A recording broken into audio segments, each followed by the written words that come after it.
Selamat malam semuanya, perkenalkan nama saya Andreas Hoffman Parulian, mahasiswa BINUS University, Magister Teknik Informatika.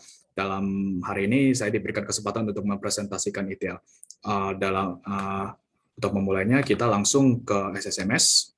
Nah, ini adalah tab SSMS, dan di sini sudah ada dua database, yaitu DB penarikan sebagai data source-nya, dan DB penarikan DB sebagai data warehouse-nya yang menjadi sebagai target. Nah, di DB penarikan ini ada 5 tabel, dan 5 tabel ini sudah diberikan isi. Nah, ini sudah ada isinya. Dan DB penarikan DW ini juga mempunyai 5 tabel yang sama seperti ini. Nah, untuk melihat detail tabelnya bisa dilihat di sini. Ini untuk yang data source-nya, karyawan, nasabah, penarikan. Ini sebagai contoh-contohnya ya. Nah, untuk dengan data warehouse sebagai target, kita kan mempunyai aspirasi untuk mengisi ini.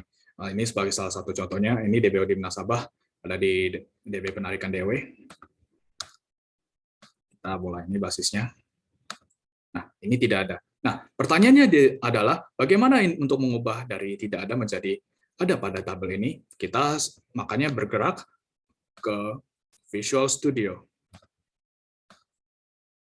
Oke, di Visual Studio sekarang kita sudah masuk untuk prompt untuk membentuk project baru.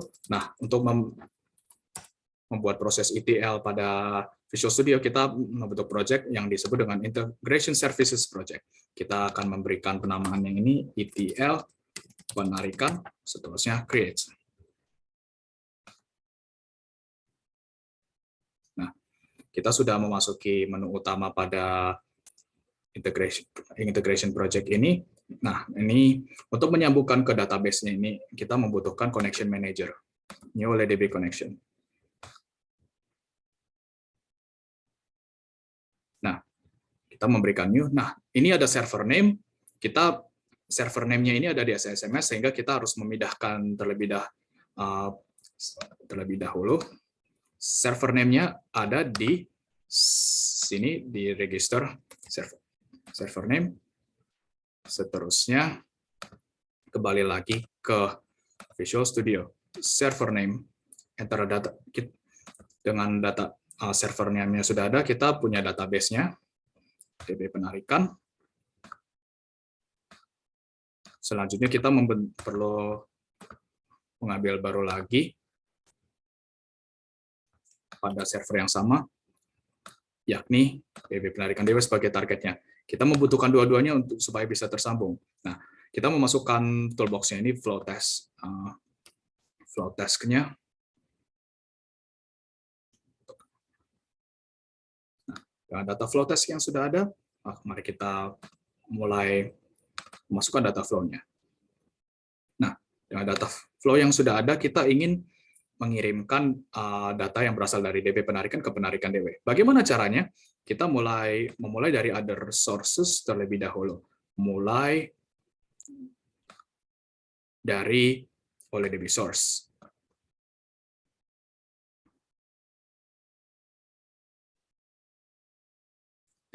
Setelah OLEDB source, kita akan melakukan data conversion, dan setelah data conversion, kita akan melakukan ke pilihan destination, yakni OLEDB destination.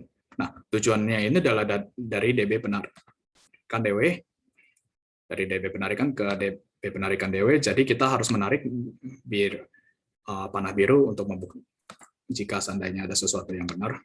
Ini OLEDB destination. Nah, untuk OLEDB source-nya kita memulai dari DB penarikan dengan nama table view-nya adalah nasabah sebagai contoh.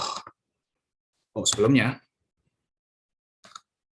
kita ingin memastikan dulu apakah kolomnya sudah benar. Ya, ini semuanya sudah benar. Ini data conversion, dan selanjutnya kita akan menetapkan destination-nya.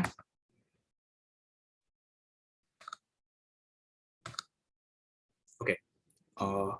Kita akan menetapkan connection manager-nya adalah DB penarikan DW karena ini sebagai tujuannya. Karena tadi di sebelumnya oleh DB source-nya adalah nasabah, maka selayaknya data destination-nya adalah pada DBO nasabah.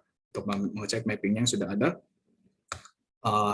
Karena ada ketidaksamaan, maka kita menyesuaikan dengan nama ini, nasabah ID, dan nomor telepon sebagai contoh.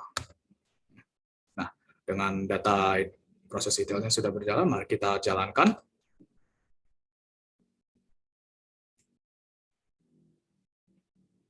Oke, build complete, error, no warnings.